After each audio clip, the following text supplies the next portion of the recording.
What we're going to be looking at with this lesson is we're going to be looking at some of the powers of the President. Article 2 of the Constitution grants the President broad but vaguely described powers. The executive power shall be vested in a President of the United States of America. So really what that says at the beginning of Article 2 is that the President gets to be President. Some of the other powers, or more defined powers that the President has, is they get to appoint heads of executive departments, they get to dictate foreign policy, they get to create treaties, and they get to make judicial appointments. Alright, one of the big powers of the presidency is executive privilege. Executive privilege is the right of the President and other high-ranking executive officers to refuse to provide information to Congress or a court. One of the big examples of this is Nixon and Watergate. Alright, so what happens within this is Nixon is caught up in a controversy in which individuals had been sent into the Democratic National Committee to be able to steal campaign information about what the Democrats were doing. Nixon tried to cover that up, and as he was trying to cover it up, he ended up trying to delete time off of a tape for meetings that had taken place in the White House Oval Office. So Nixon refused to hand those tapes over. He cited the power of executive privilege, saying that he didn't have to hand over information that could be sensitive in nature or have confidential materials. Well, it was later pushed by the Supreme Court that he was going to have to turn over those tapes, and he probably would have been impeached for the illegal activities that he had been involved in, but prior to that, he resigns from office so that he doesn't have to deal with this, and then very shortly after, Gerald Ford pardons him.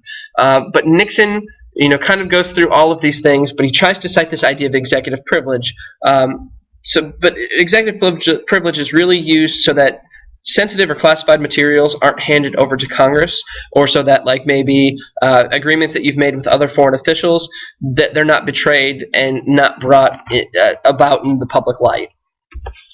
All right, expanding power. Since George Washington served as president, the powers have greatly expanded.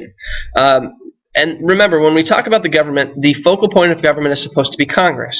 And we talked about how over history, we've really shifted away from looking at what Congress does, and we really have a huge focus on what the President does. And a lot of that has to do with some of the shifting changes in power of precedent and things like that that have taken place over American history. In 1803, Thomas Jefferson completed the Louisiana Purchase. Though he felt that the Constitution did not grant him the right to purchase land for the country, he cited the ability of the President to use inherent powers to justify the transaction. So, Jefferson doesn't think he can do it. In fact, Napoleon Bonaparte, who sells him the land, isn't quite sure that he has the legal authority to sell the land, but they do it anyway, and nobody really challenges him on it.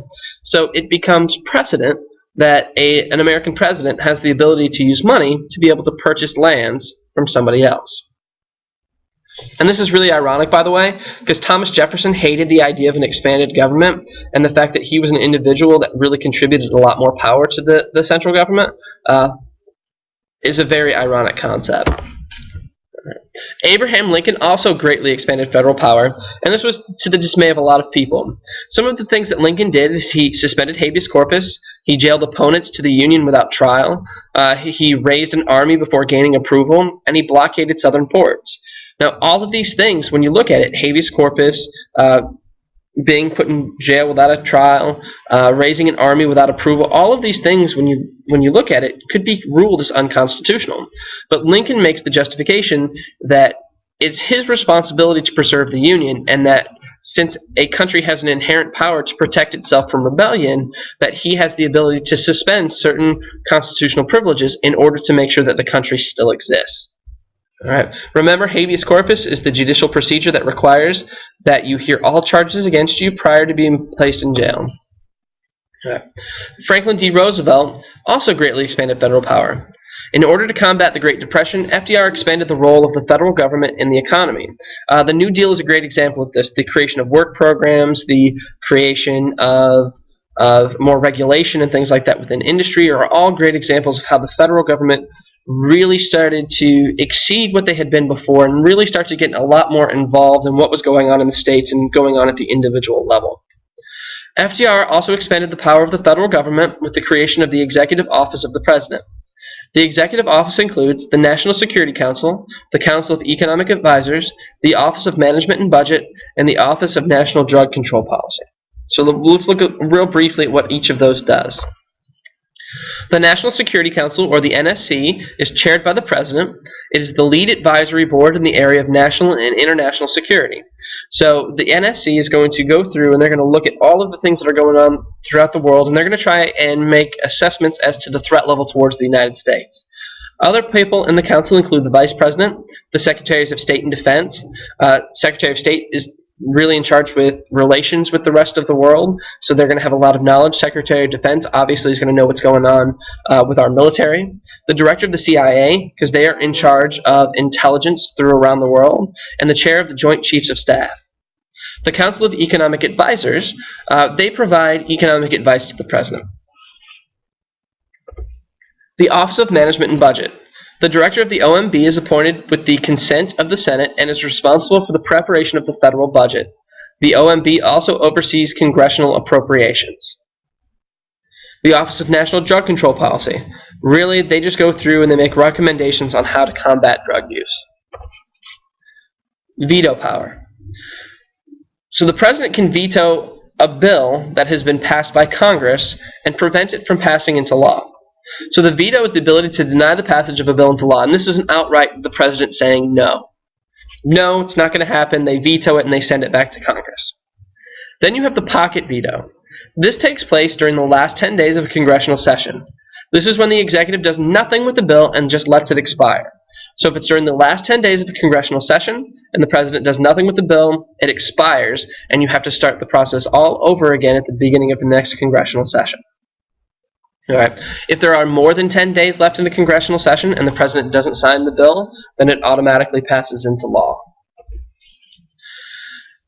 One power and a different type of veto that existed for a very short period of time was something known as the line item veto. The line item veto enabled the President to veto only certain lines or items of a bill. This was signed into law in 1996. In 1997, the Supreme Court ruled that this law was unconstitutional. All right, and it was looked at as a violation of separation of powers within the government. The line item veto is something that a lot of governors have the possession to do because the state constitutions allow them to have that concept, but because of the way that our current constitution is set up, the line item veto, where the President just kind of strikes out what they want to within a bill, once again is considered a violation of separation of powers and checks and balances. The War Powers Act. The War Powers Act was designed to be a limit to the President's powers commander-in-chief. The War Powers was passed by joint resolution and requires that the President notify Congress within 48 hours of committing armed forces to military action. It then forbids military action without congressional approval for more than 60 days. It then allows for an additional 30 days to withdraw all military services. Even when this act has been violated, Congress has been unable to successfully punish the President for doing so. Most people look at the War Powers Act as being unconstitutional, and that if it was ever challenged at the Supreme Court level, that it would be overturned. Limits on power. We've talked about the congressional override a number of times, so remember that if a president vetoes a bill, that veto can be overridden with a 2/3 vote in both the House of Representatives and the Senate, and this is known as a legislative veto. Other limitations include the ability to impeach the President and the Senate's confirmation power to make sure that they like the people that the President is appointing to these executive offices, and the power of the purse, which means that Congress spends the money. They're the ones that appropriate the money. So, if the President has a program that he wants to see do well, then Congress can give him money. And if Congress doesn't like the program that the President is trying to use, then they cannot give him money, and it really takes away the effectiveness of that program.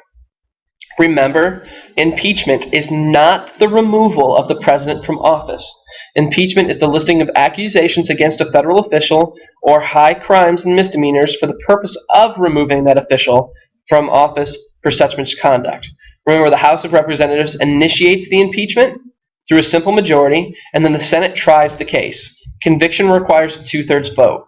No president has been removed from office through impeachment.